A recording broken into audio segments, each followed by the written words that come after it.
This is Little Green Ghouls, and welcome back to Goosebumps Revisited, a series where I break down a classic Goosebumps book and any episode that goes along with it. I will also be telling us for Goosebumps cliches and classic moments. This week, I'm excited to visit How I Got My Shrunken Head. I definitely read this book because I remembered the quicksand scene when I came across it, but other than that, I didn't remember a whole lot. That's probably because not a whole lot happens in this book worth remembering. It's a fun location for a story with having Mark lost in the jungle, but it doesn't do a whole lot with it. If you skipped this one, you're not missing much. I think this 1996 cover is pretty great, and one of the more memorable ones. I like that we get a solid look at the shrunken head, because as a kid, I doubt I would have had any idea what that even was. I also like the color combo, even though it makes me think of pickles. And I like that it features some of the classic Jacobus red Converse. The 2003 slime border's fine, but my biggest complaint is that it looks too similar to the Abominable Snowman of Pasadena cover we had just last week, and I'd be annoyed to have them side by side on the shelf. The 2009 cover's okay, but I think the shrunken head looks like a Simpsons character with how round and buggy the eyes are. I think the original is creepier and a little bit more realistic, but this cover does the job. We got quite a bit of merchandise this week because a shrunken head is easy to market apparently.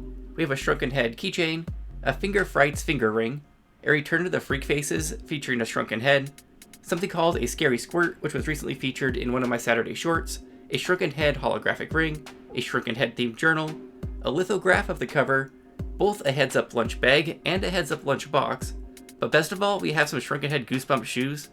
Our front tag says, heads up, and our back tag says, 2 heads are better than 1. And given some of Mark's decision making in this story, that's probably true. Okay, let's read the blurb on the back. What has 2 eyes, a mouth, and wrinkly skin, Mark's shrunken head, is a present from his Aunt Benna, a gift from the jungle island of Balladora. Mark can't wait to show the kids at school his shrunken head. It's so ugly, so gross, so awesome. But one night the head starts to glow, because it's no ordinary head. It gives Mark a strange power, a magical power, a dangerous power. Okay, now that that's done, let's start the summary. The book opens with our introduction to Mark, who's telling us all about his favorite computer game, Jungle King, which is full of magical vines, shrunken heads, and most important of all, quicksand. Mark is very into this game. He's even created his own special battle cry to shout out while playing, Kalia. Mark is currently forcing his friends Joel and Eric to watch him play Jungle King, while they beg to play sports games like March Madness Basketball, which sounds terrible, or Mutant Football, which sounds tolerable. Joel also mentions Battle Solitaire, which sounds ridiculous at first, until I remembered I used to have a game called Battle Yahtzee. Mark is so into his game, he doesn't even care when his friends leave because they're sick of watching someone play a one-player game. This is a terrible character trait. I remember having friends as a kid who seemed to think having you over to watch them play a one-player game was a good time for all. The chapter ends with Mark answering the front door and seeing the grossest thing I ever saw in my life. And I can only assume this will be our titular shrunken head from the cover, and it is. I stared at a head, a human head wrinkled and leathery, about the size of a tennis ball. The pale dry lips were pulled back in a sneer. The neck was stitched closed with heavy black string. The eyes, solid black eyes, stared up at me. A shrunken head. A real shrunken head. You know, owning a shrunken head didn't strike me as odd at all as a kid, but owning a decapitated head of a human being is a very, very odd thing to have. And that's coming from someone who has a taxidermy to a duckling. We're then introduced to Carolyn, who's brought this special delivery to Mark via his Aunt Benna. Mark's Aunt Benna is a Goosebumps scientist, currently exploring Balladora, which, according to Google, is in India, but given the description of the island later, I don't think they're related. Carolyn works for Aunt Benna and gets to do special tasks like delivering shrunken heads to her nieces and nephews. Before Mark can even properly admire his new shrunken head, his younger sister Jessica swoops in and snatches it, only to shriek in a chapter cliffhanger that it bit her. This, of course, is just a prank bro, and par for the course for an annoying younger Goosebumps sibling. Mark is pissed at Jessica for not just scaring him, but also scratching his shrunken head after manhandling it. I guess Carolyn is staying with the family despite arriving unannounced, so Mark's mom's a lot more chill than I would be. I also like that Carolyn is described as being dressed as a typical jungle explorer, with some khaki shorts and shirt, despite no longer being in the jungle. We jump to bedtime that night, and Mark is still steaming over Jessica damaging his shrunken head, and mentions how Jessica even tried to trade him a koosh ball for it, because we are now at the beginning of 1996. He falls asleep staring at his creepy new friend, only to be awoken in the middle of the night by somebody mysteriously whispering his name. This, of course, is Jessica again, and this time she wants Mark to walk downstairs and get a glass of water with her, because she's too scared to go alone. She blames the head for giving her nightmares, but is also mad at Aunt Benna because she didn't send her anything special, which I kinda agree is kinda shitty. Mark returns to bed, but just before falling back asleep he notices a strange glow from the corner of his room. At first I thought someone had turned on the hall light, but squinting across the room I saw that it wasn't a light. The head, the shrunken head, it was glowing, as if bright flames surrounded it, a shimmering yellow glow. And in the glow I saw dark green eyes gleam and sparkle, and then the lips, the thin dry lips that had been set in a hard scowl, the lips began to twitch, and the mouth pulled into a horrifying smile. Mark fumbles out of bed, gets tangled in his sheets and slams onto the floor, all while the head continues to glow and begins floating in the air. He scrambles out of the room and wakes up the entire house. While describing what he saw, Carolyn seems intensely interested and everybody else just thinks it's a nightmare. He leads everybody to his room and discovers the head is gone and thinks it's floated off somewhere. That is until Jessica starts giggling again because she snatched up the head in all the commotion. We jump to the next morning, and while Mark is enjoying some Fruit Loops, not Frosted Flakes for a change, his mom reveals he's invited to visit Aunt Benna in Balladora, which is why Carolyn really showed up. Apparently only Mark is invited though, which again is kinda shitty for Jessica, but given this is Goosebumps, this has to be some sort of trap, so she probably dodged a bullet. There's no way Carolyn is a simple assistant. Within a page, we already are on the plane to Balladora, and Mark made sure to pack his shrunken head in case Jessica tries to play with it when he's gone. I like that his parents are fine with sending him across the globe with a stranger on like 12 hours notice. While on the plane, Carolyn quizzes Mark on if his Aunt Benna gave him any other special gifts from the jungle, and Mark says no because the last time he saw his aunt he was like 4 and can barely even remember what she looks like. So again, nothing suspicious about Carolyn at all. Mark and Carolyn switch to a tiny plane piloted by Ernesto to reach the island of Balladora.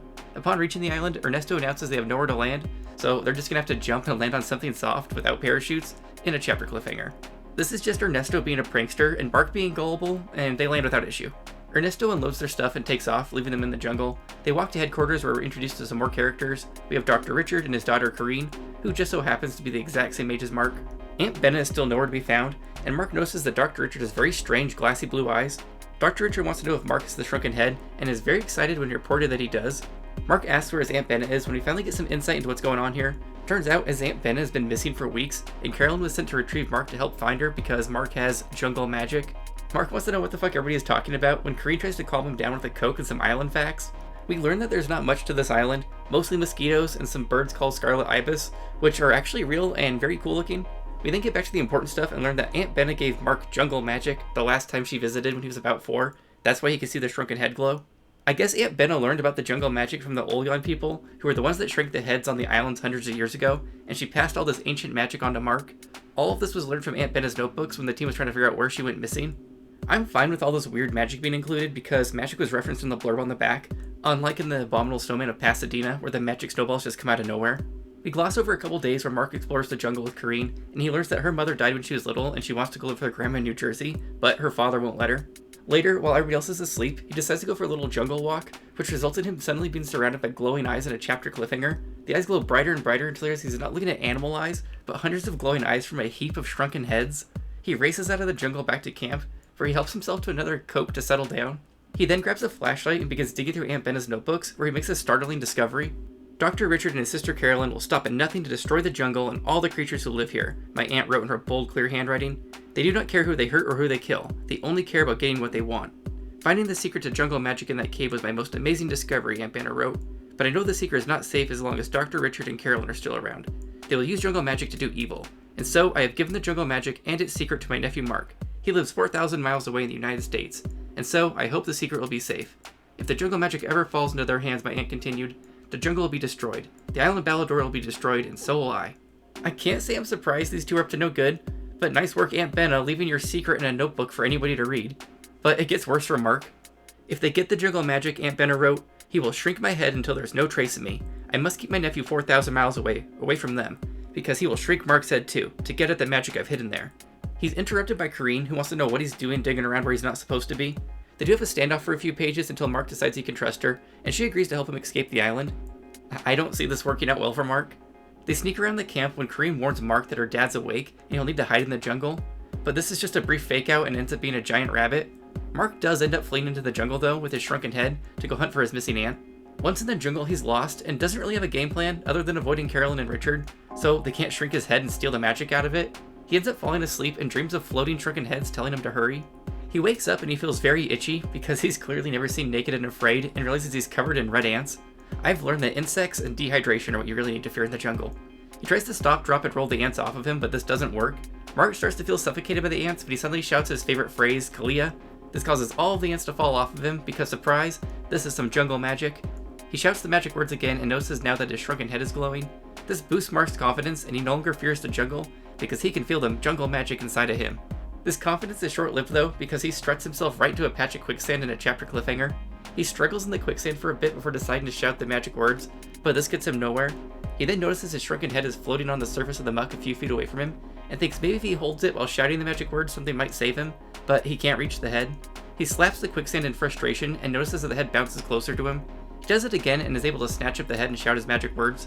At first, nothing happens, but then he notices the vines are starting to move towards him. He thinks the vines are hostile initially, but they wrap around him and pull him to safety. He shakes the muck off and resumes back on his search for Aunt Benna. Mark then realizes the shrunken head appears to glow when he walks in certain directions, and assumes it must be trying to lead him to his aunt.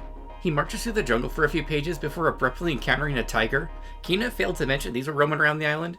The tiger has 2 cubs, so it's extra aggressive and charges Mark. He weakly cries out Kalia, which results in the earth splitting open and Mark falls into a hole. He realizes he's kinda extra trapped now, and just hopes the tiger doesn't hop down into the hole to finish him off. A few pages pass and eventually the tiger leaves, but now Mark has to figure out how to climb out of this hole. This is our second book in a row which features the character getting trapped in a hole. He tries and fails repeatedly to get out when Kareen finally appears at the edge of the hole. She grabs a vine, and after a few pages of struggle, Mark emerges from the hole. He shows Kareen his newfound powers and shares the magic word, which I think will bite him in the ass later. Then the 2 kids continue into the jungle in search of Aunt Benna. It's getting dark, so the head is serving as a flashlight and a guide as they stumble through the jungle. Mark confides that in the notebooks, Aunt Benna didn't have great things to say about Richard or Carolyn, but Kareen thinks that's just because Richard wants to mine the island for resources, while Aunt Benna wants to preserve it. Mark doesn't have the heart to tell Kareen that no, Richard actually wants to shrink Aunt Benna's head and steal the magic out of it. Eventually they reach a small shack and hear a woman coughing, and finally discover Aunt Benna. We then spend a chapter recapping everything that's happened so far, and at the very end, shocker, Kareen starts shouting to her father and Carolyn that she's found Benna because she's a treacherous little snake. Richard appears and he's like, aha, got you now. Mark goes to grab his shrunken head and to use the magic word, but his aunt stops him and says not to give the magic word away. This is short-lived though, because he already told Kareen about it earlier. Mark covers Kareen's mouth before she can say it, and then Aunt Benna shoulder charges Richard and knocks him to the ground. Mark and Benna take off running, but they don't get very far because Carolyn appears on the scene and blocks their escape. This gives Richard enough time to get back up, so now they're surrounded. They end up locking Aunt Benna and Mark in a shack overnight, and in the morning march him back to base camp where they proceed to lock him in a cabin. Mark wants to bust out a window and race back into the jungle, but Aunt Benna doesn't think they'll be any use. She's happy that Mark still has his shrunken head because he'll be able to use that somehow. Aunt Benna also mentions that she gave Mark jungle magic through hypnosis, and that's another thing I wish I'd counted. How many times Stein inserts hypnosis into his stories? Richard and Carolyn burst into the room carrying a pistol and order Mark and Benna outside. Once outside, they notice they're right next to a pile of shrunken heads from earlier. He also notices an enormous black cauldron full of boiling liquid.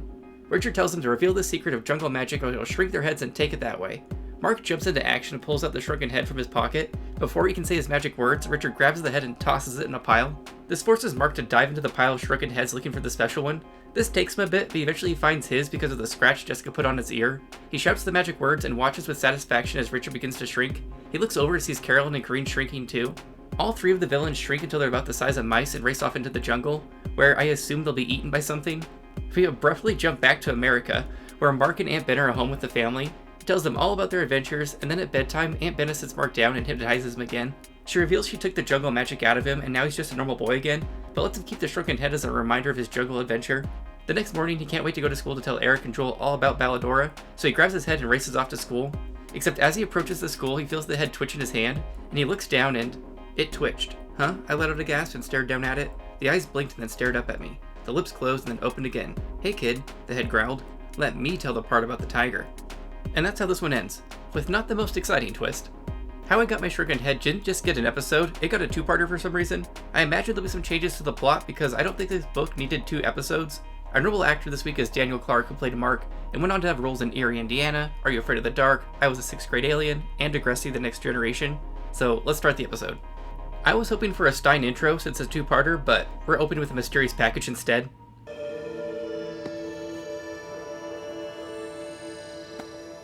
His room definitely has a theme.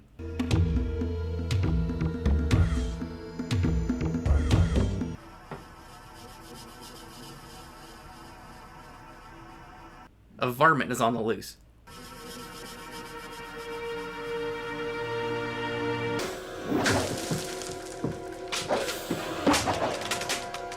This kid is armed and dangerous.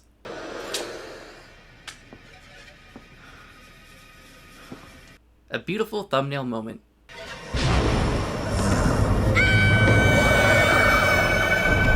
This is escalating quickly.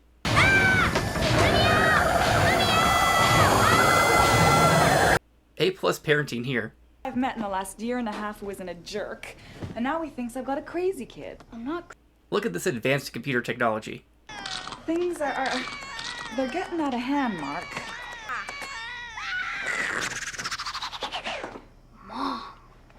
This is how you make an entrance. How you doing? I'm Jimmy. I guess this is how he made it a two-parter, scenes like this. You live in Hollywood? No. You live near Hollywood? The Shrunken Head is also a pilot. Come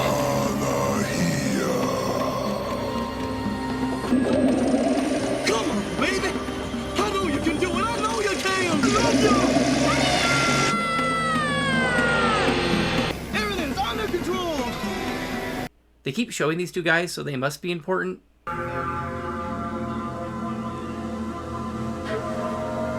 I hope it's a murder cult. Tigers here? Don't be suspicious. This is the lab. This is where we've been doing our research. Wait a sec. He has terrible taste. Licorice gum. I love licorice. I'm assuming this is our hypnosis, and it's getting weird.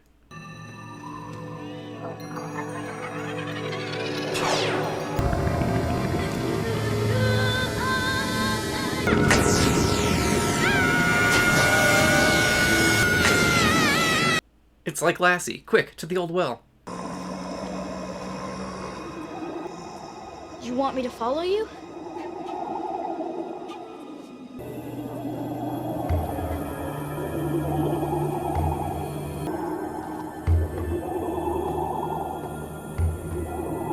Careful what you watch. These are Aunt Benna's private VHS tapes.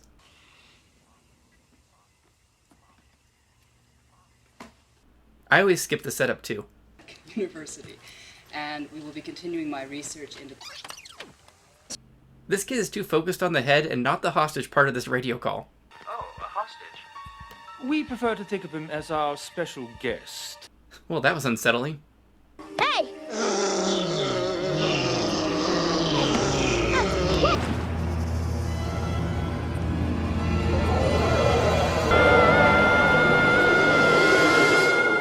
At least we get a detailed explanation of jungle magic in this version. Jungle magic.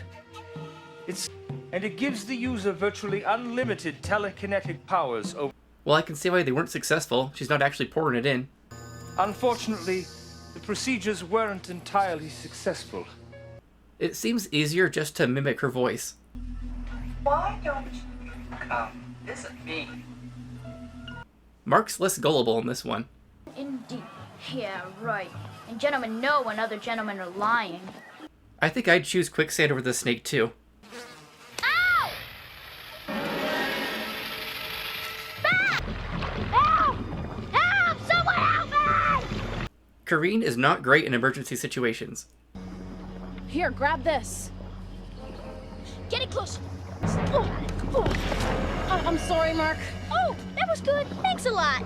I'm impressed they actually did the vine stuff.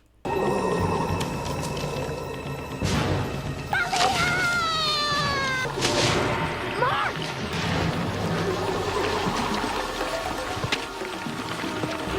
I'm not sure when he tossed it on the ground. He was literally just showing it off to Kareen. What's wrong with that thing now? They're lucky there weren't spikes at the bottom of this trap.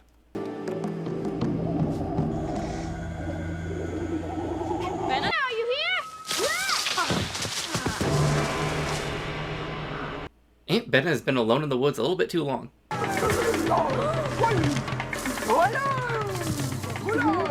Well, that was a necessary setup with the licorice. Man, licorice. This kid is getting to do all the stunts. I love a good magic potion.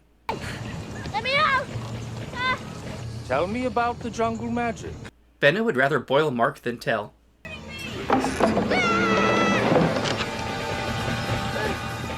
Having a birthday hat while doing this adds something special to this scene.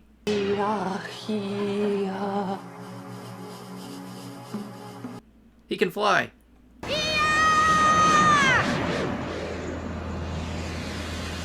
Mark has freed the zombies.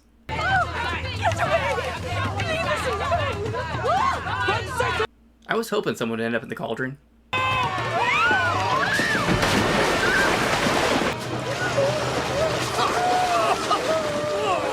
I'd still want to keep the magic. And now, you're going to be free. And that's how I got my shrunken head. This kind of ended like I was hoping it would. This is unfair. Calm down. I didn't forget.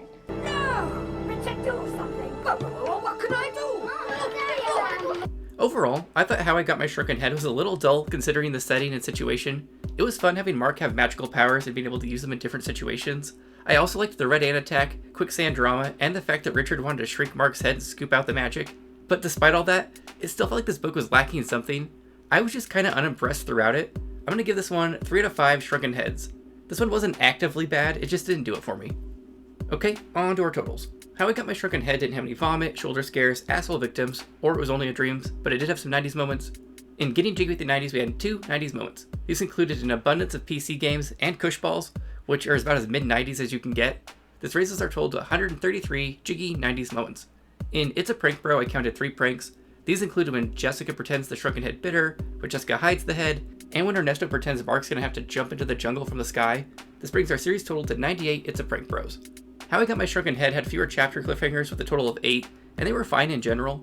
This raises our Goosebumps total to 478. There's no clunky cliffhanger this week, probably because they were used sparingly this time. Shocker ending. Our big twist for this book was when the head pops to life and starts chatting with Mark as it's walking to school. Despite no longer having the jungle magic, this brings our Goosebumps series total to 32. Well, that's it for How I Got My Shrunken Head. I kind of expected to like this one a little bit more than I did.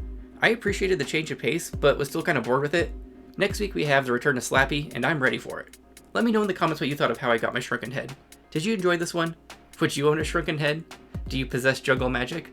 Also, what did you think of my jungle horror clips this week?